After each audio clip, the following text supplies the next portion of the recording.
Annyeonghaseyo! Welcome to Gabi ng Madrid!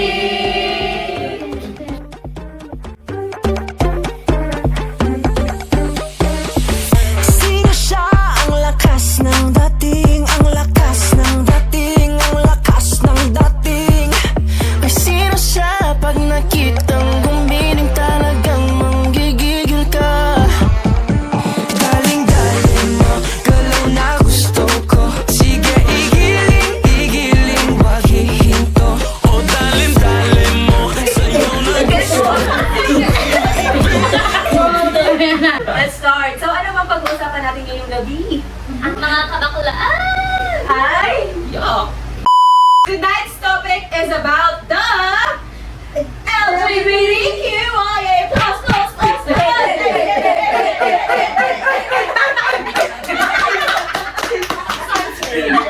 Okay, so for tonight, we have some questions prepared for the LGBTQIA+. So ano ba yung mga tanong na pag-uusapan natin ngayong gabi, Ate Antea? But before the question, let us first introduce. Yes. Yeah, and yung magiging... I cannot say guest kasi They're part. Oo. Parang sila personally. Yes. Pero yung magiging help me. What's the word for that? Yung magiging yeah, magiging character. main character Focus natin lang. for tonight. Yeah, ang ating focus. Hi.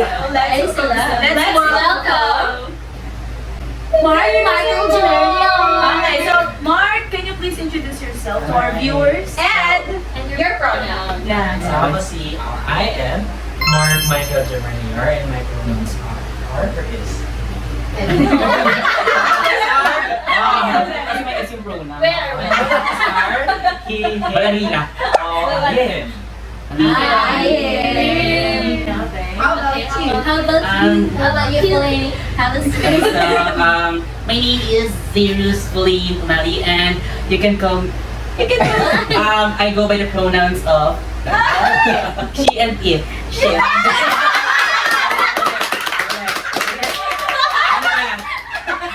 My pronouns are he and him. Para pwede naman yours.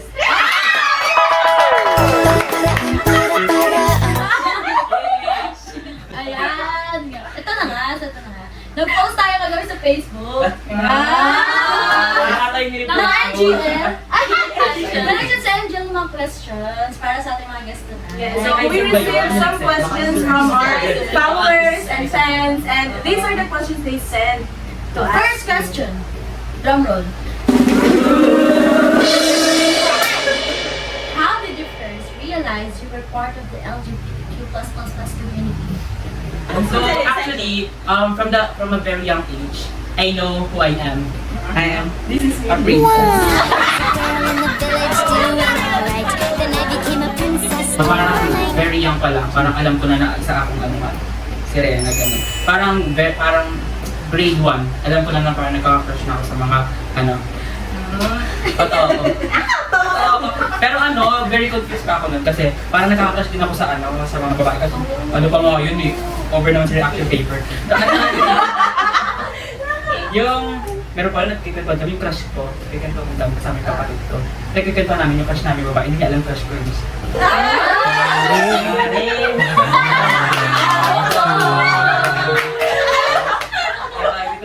Tapos, parang na siya, step by the step na siya.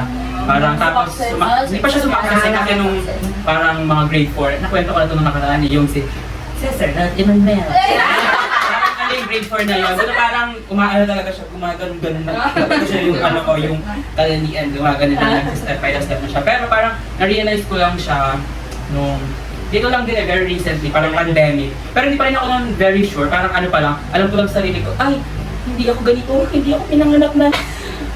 Ganon. Talaga, kasi parang nung high school pa very in denial pa ako, meron nun yung tapos Sir Love You. Grade 9, first day, tapos nakita niya ako, sabi niya, ay bakla ka? Sabi ko, ay hindi po. Pero alam ko na pero syempre hindi naman tayo, nanay ko, hindi ko sino. Tapos parang, never ko pa siyang inopen, hindi ako vocal na, ay ba mo? Pero pag nag-aasaran, doon, pero yung mismo, parang, yung business me, ganun, wala siyang moment na ganun. Kahit ngayon, ay hindi, meron na pala, over. Yung sa nung pandemic kasi parang dami kong nalalaman, dami kong pinapanood at na-related din sa pagiging mga parang doon ka na-realize na, ay, baka pasok ako sa ganito, ganyan, ganito. Pero parang open pa rin ako somehow na. Pero ano, topic na yun. Basta parang very recent lang na parang na-realize ko na, ay, queer ako. Yun na lang yung term kasi parang ay, hindi ko pa rin siya kinakonsider, ay, pwede na ako, nagagawa ko. Parang kasi queer, parang umbrella term siya for people na hindi straight. So, consider Now you know! Oh, yeah! So that's a new term that I learned So, yun today. nga. Queer. To answer the question, very recent lang, parang nung pandemic ko lang na ay, isa akong baba. Parang I'm Queer lady. Ikaw ba? ano kwento mo? So, in my case naman, Sorry. So, in my case, I think nag-start siya na parang kinipatch na po yung like, sexuality ko around 8 years old yata. Very young pa yun kasi feel ko napapansin din ng mga relatives ko, mostly yung mga tita-tita ko na, yun nga, there's something like feminine about myself. And with that, parang na-feel nila, ay, kinutubad na sila noon. Ay, parang ano siya. Oo, may ano na. Parang, dahil parang over naman siya. May foreshadowing na rin doon. Kasi parang, I think because of that, parang doon ko na rin na-realize na parang doon na nag-emerge yung gay awakening ko. So after nilang i-foreshadow nga yun, tsaka mo lang na-instill sa mind mo na, oh, this is me. Pero tsaka mo lang na-entertain yung thought. Pero I didn't dwell that much about it. Kasi nga, very passive ako about that. Kapag na-mention nila about, parang, hiding na lang. Tapos yun, parang How young were you? ayun nga, 8, 9, and the gradual years of my life. Hindi ko na talaga. At saka kasi actually, hindi parang kasi kasi diba same kami parang bata pa. Kasi parang pag bata ka, hindi mo kasi talaga siya Na-categorize. parang hindi mo malaman kung ano pa yung term. Kung alam mo iba ka sa kanila, pero parang hindi mo pa alam yung term kung ano tawag siya. Kahit yung mga sinasabi ng mga bading, bakla, parang hindi mo pa siya ganun naiintindihan kasi. So parang hindi mo pa na-realize, ay baka ganito ako, ganyan. Kasi nga, wala ka pa talagang idea kung ano talaga yung word na yun. Very innocent. Innocent defendant. Wait lang, may tanong ako. Ano yun? Hindi, parang curious lang ako kayo ba? Parang never ba kayo naging... Nag-doubt. Not really tao, parang na-question niya ba or parang dumating ba sa point na kahit ng buhay niyo na, ay, parang cute tong ganito, ganyan. Na parang, parang same sex niyo. Parang, uy, parang question niyo yung niyo. Ganun ba? Wala, parang... Uy, ang ganda niyo, parang gusto siya jowa. Parang ganun mo. I-share si Dan. Ilan taon si Dan. Tatry ko siya kasi isa kong best friend. As in, best friend ko na yun. Ano siya, parang hindi ko kaya sa sarili kung ano ba.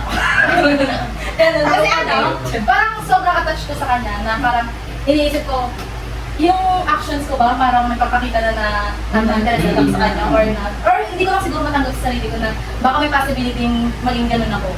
Kasi syempre, bali parang chichik mo kapag ba? oo. Okay ka. Oh. Ilan taon? Ano? Grade 10.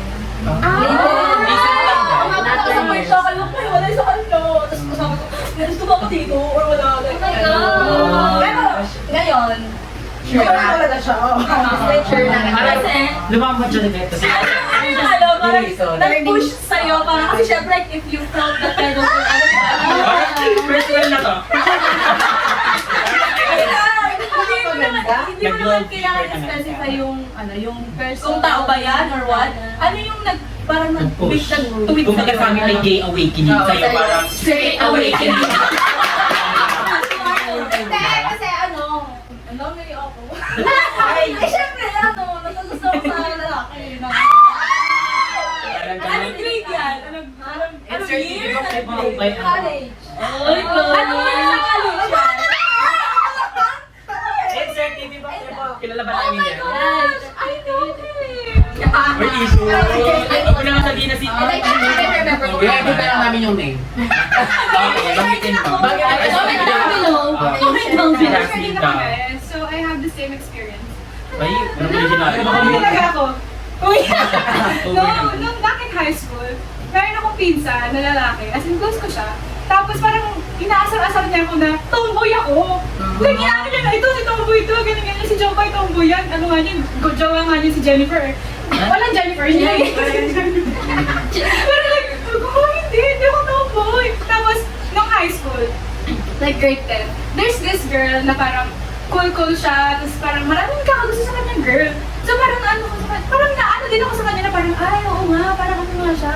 So like parang somehow na attract ako sa kanya, pero na ano ko na, ay, hindi ko carry yung ano. Ano yung ano mo, attraction na yun, yung nagkaroon ka ng thought na parang gusto mo ng relationship? Ay, hindi. Like Admiration. Ako rin siya.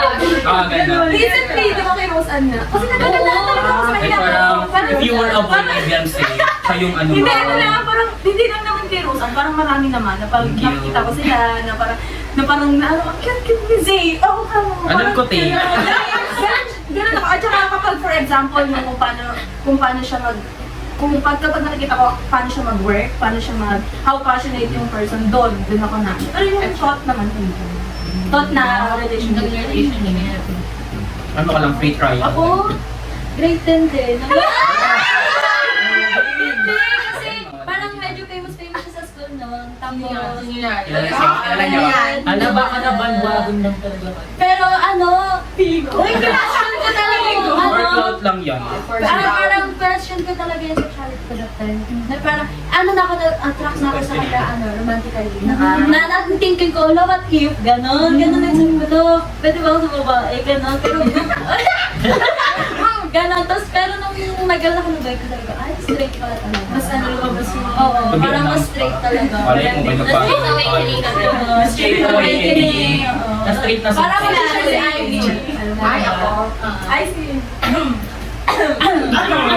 Normal lang.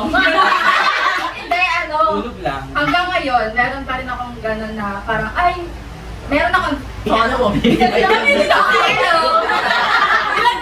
mo na, meron gana. akong thought na pwede, pero hindi, gusto ko siyang i-try kasi nga, parang merong part sa akin na gusto ko. Kasi nga, meron akong friend na ganito, meron jowa na babae, na gano'n. So, parang, ang saya nila, ganun. Parang gusto kong i-try din na baka may ganun nga din akong part sa loob ko. Kasi nababasa din naman ako ng mga GL, kabadingan. So, ayun, parang kinikilig din naman ako doon. So, parang feel ko, meron talaga sa part ko na kailangan lang i-awake. Hindi ka kailangan ng awakening. Hindi yung child mo. Kaya yun. How about ate? Subscribe. Kung gusto Subscribe nyo. po part 2. Same lang mga girl crush.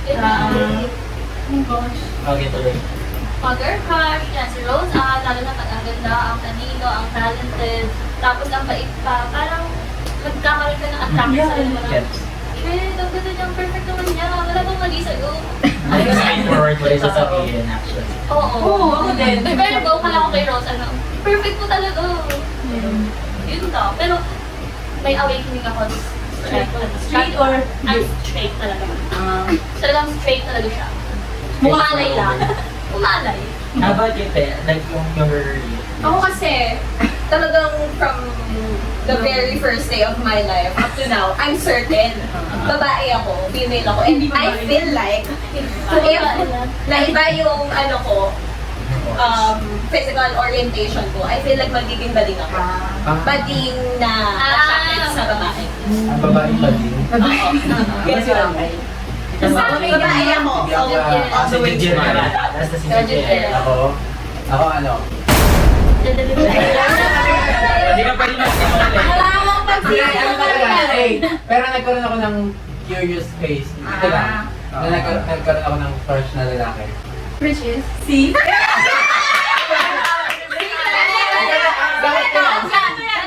College? Anong year? Nung ano? Narinig ka ni po ngayon. Ay, pati ko. Ay, bye pa. Ayun, nung mid-year lang, nagkaroon ako ng... Ito! Nagkaroon ako ng parang tawag yun? That's way. Na, ano, hindi naman siya yung totally na crush, parang ina-admire ko siya. Ganun. Kasi nung since then, puro babae talaga yung crush ko. Simula nung Tinder hanggang nung Tinder one. Parang ano kayo yung feeling na magkaroon ng boy na, Boy na friend. boy Boy crush. Boy na Boy crush. boy crush. Kasi feeling ko kasi nung dati na parang magkakaintindihan kami kasi since pareho kaming Pero ano yun, parang yung pagka-crush mo, same lang din ba sa kanila na admiration or you have the thought of having a relationship? Dati nakita ko na magkakaroon kami ng Something. more than that. Pero hindi siya nag-work. Hindi siya nag-work. So ngayon, kaya nagkaroon ka ng straight awakening o na-realize mo lang sa sarili mo na ayaw mo lang. Parang na-realize ko na hindi pala para sa akin yung ganun. So meron siya straight awakening! Nagawa-gawa ng term, malamang ganun. Uy, pero na-curious ako sa cases ninyo. Kasi parang, exact the two of you, parang kasi sila, late na sila nagkaroon ng start ng curiosity. Late na nila na question kung ano yung... Curiosity.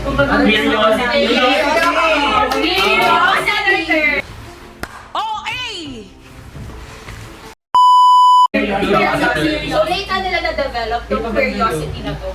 So parang iniisip ko, napaka-question talaga ako, kaya tahimik lang ako dito sa gilid. Kasi iniisip ko, is it something na dahil sa society, dahil very welcoming na tayo sa thought na yun, very na-entertain yung thought na yun. I think so. Kasi parang na-develop na lang. Kasi katulad ng statement kanina ni Julian, parang na-curious nga siya. Na-curious lang siya, and parang gusto lang niya i-try. So parang peer pressure, maybe. Kasi Kasi yung environment. Kung kailan, umusbong talaga yung mga GL, Pandemic. Kagaya nung sinabi ni Ivy, nagbabasa din naman siya ng mga GL, ng mga ganyan. Tsaka pag siguro din kasi yung parang paligid mo din open sa exposed ka sa ganung klase ng talagang magkakaroon ka ng idea, magkakaroon ka ng thought. Yun nga, tsaka parang usually, di ba pag marami kang nakakasama, parang yung nila, yung mga input nila, yung mga nararanasan nila, parang nagkakaroon ka ng wider perspective kung ano talaga yung ganito, ganyan. So parang ikaw din, parang mas nagiging open ka rin, kaya nagkakaroon ka ng mga, ay mga ganong kaisipan. Diba? Sabi ka nila. Okay, So going back to the corner where I first saw you, next question. So what was the first label you ever used to describe yourself, and has that changed over time? Okay. I think, label 1. Pre-conventional morality. Siguro yung, kasi diba, ngayon lang naman umusbong yung, hindi man umusbong, parang ngayon lang mas naging, yung mas kilala yung mga term eh. Although, dati pa sila nag-i-exist, like yung mga queers, pero yung unang-una talagang label na ginamit ko is bali. Kasi yun yung parang kasi nga kahit may mga word na lesbian, hindi naman masyadong parang mas talamak, parang mga lang. Parang dito, oo. Yung tomboy, actually yung tomboy na word parang hindi siya tama. I mean, yung lesbian kasi kapag women to women, ang tomboy kasi more on gender expression yun. Yes! Ayun. Learn. Naano ko kasi siya, parang late ko lang, kay Lisa Kanovan, ko lang siya na-realize na ang tomboy pala is parang expand mo, express mo, hindi siya gender. So, yun nga, going up. Ayun, ang term talaga na ginamit ko is gay. Ganon. But now, Queer nani! Para maulit lang. Ayun. How about you, Mama? Alright, sa akin naman. Label, no? Meron kasi niya, merong isang scene dyan. Balik tayo, balik tayo experience. Balik tayo sa grade 8 or 9. Yan. Tapos, kasi yun, alam ko yung sarili ko na, yun nga, queer. And yung common pa nga that time na LGBT term is yung baning term ako. So, yung ko sa side ko yun ako. Pero during that time kasi, may nahiyaan ko yung cellphone kong open. Nahiyaan kong open yung cellphone ko, parang pinahiram ko sa klase ko yung phone ko para maglaro ng something. Then, si curious classmate, nagbutinting sa loob ng phone ko. Eh di syempre, may nakita siyang mga queer-related. Queer-related. Kasi nga nagbabasa ako ng mga story. Tapos yun, nakita niya siguro sign na meron bakit may ganito na search sa history. Tapos yan, tapos nung binanik sa akin, parang kinabahan na ako.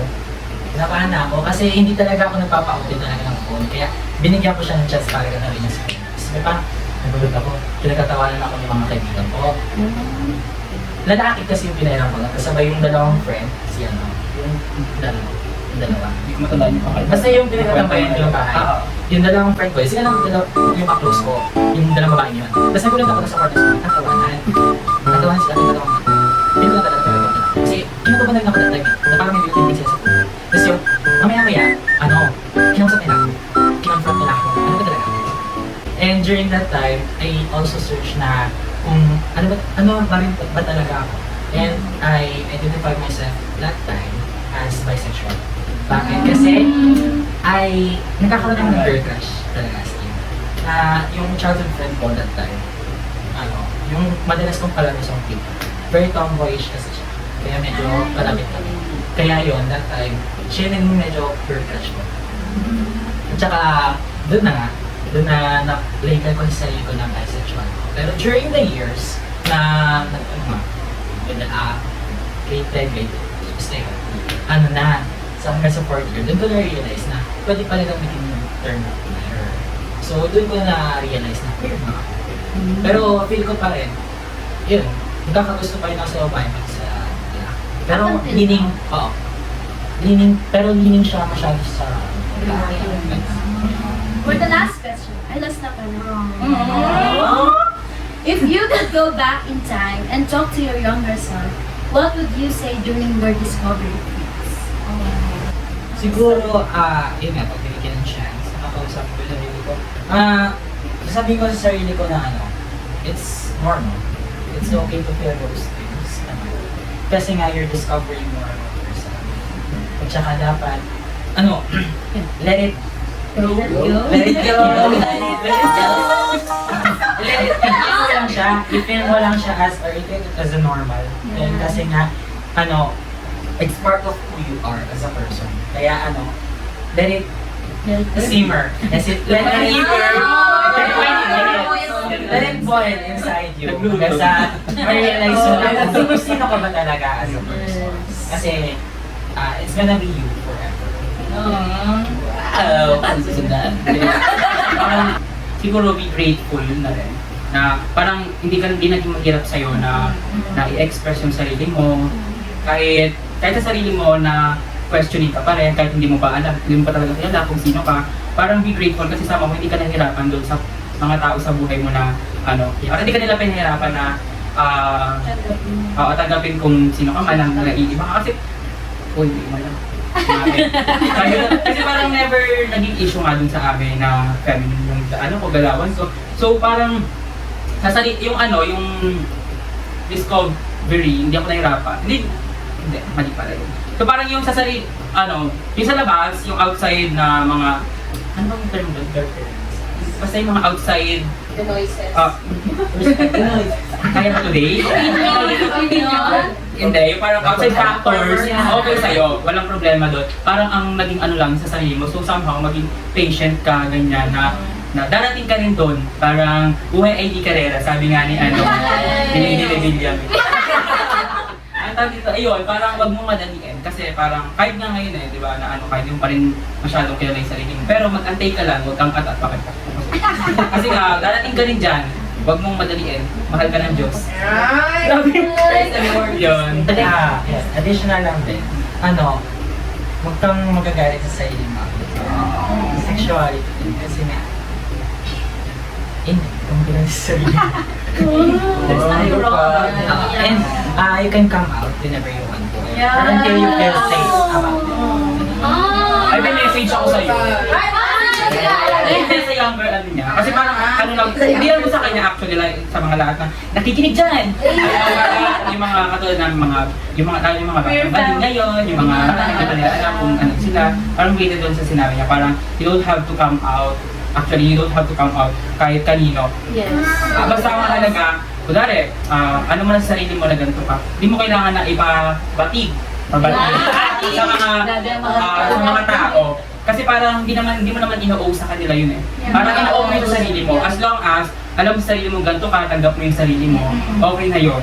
Parang basta masaya ka, ganon. Tapos, whenever you're ready, sabi nga niya, parang on your own pace, on your own time, pwede kang mag-come out. Pero hindi naman not necessarily na sa lahat ng tao. Doon lang sa mga tao, mahalaga sa'yo.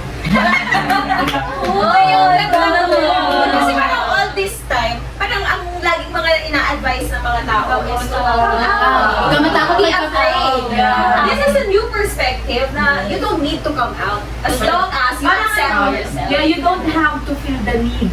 Yeah. Kung talagang ano ka ng mga tao sa paligid mo, hindi mo kailangan. Kahit masabag. Ganda!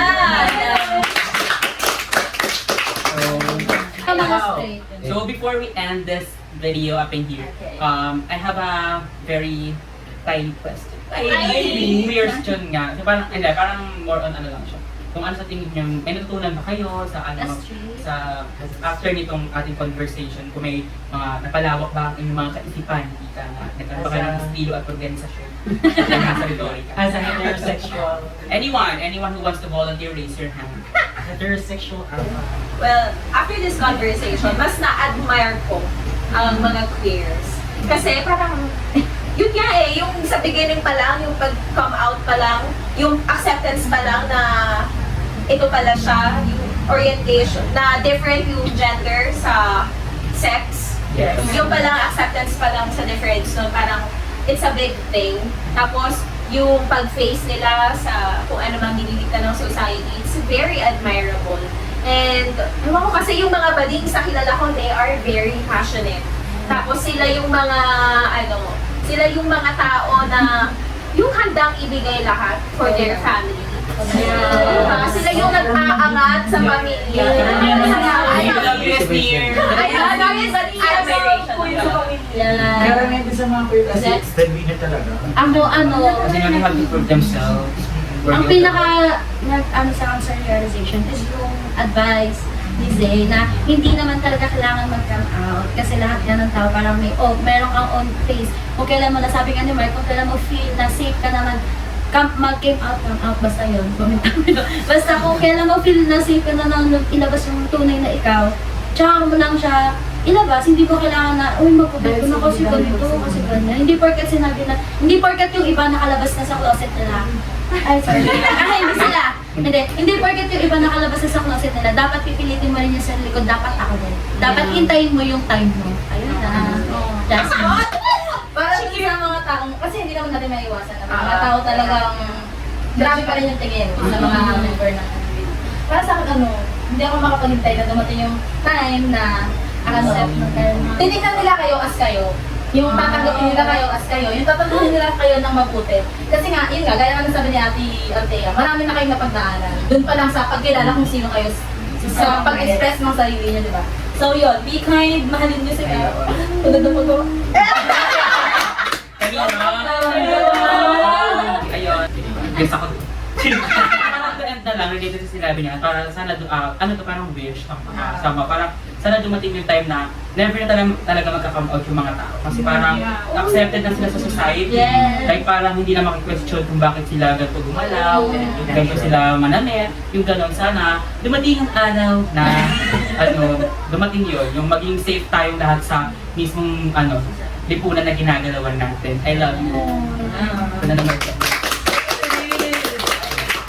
This has been a fruitful conversation and Again, this is Gabi ng